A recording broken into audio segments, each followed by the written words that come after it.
Happy Monday. I've got my soy latte and I've drawn our card for the week. It says, what are 3 ways you can nurture your community this week? Boy, oh boy, do I love this card. It makes me smile when I draw it. It makes me think about how much community building is so important to me as a human, and so important that I belong in communities that love me and accept me, and so important that I build a community where people are loved and accepted.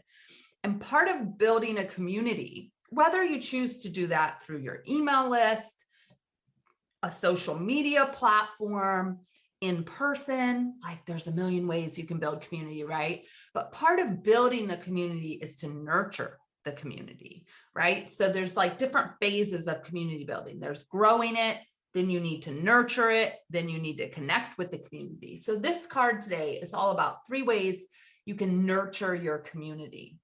And this is really probably going to depend on your beliefs on community, if you see yourself as a community leader, if you'd like to have a more deeply connected community, and where is that community hosted, if you will. So I really consider 2 places where I build community. One is my email list, and 2 is my Facebook group. And both of them are very different platforms, right? So if I was going to think about 3 ways to nurture my community and my email list this week, I would probably create a piece of art, share a story around it, ask people to hit reply to the email, invite people to maybe like an open brainstorming session from the email list where I could be in community and see people on Zoom, right? Those would be some ways I could nurture my community on the email list. And my Facebook group, one of the things that we've been really restructuring in our Facebook group is how can we get the community more involved? How can we get them more connected to each other?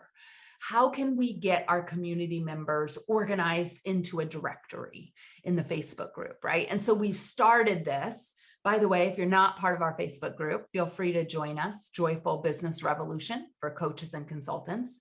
And we started in the last really, couple weeks, really getting our community involved, because we realized that to nurture a community means that they know each other, they trust each other, they like each other, they're in contact with each other.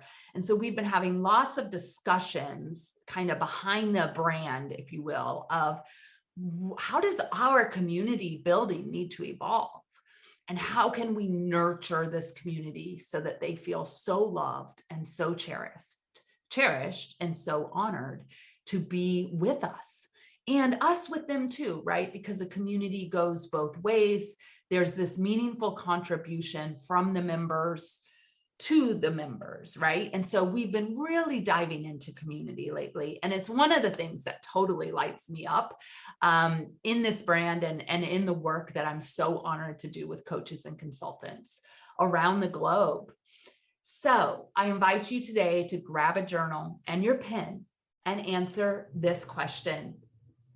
What are 3 ways you can nurture your community this week?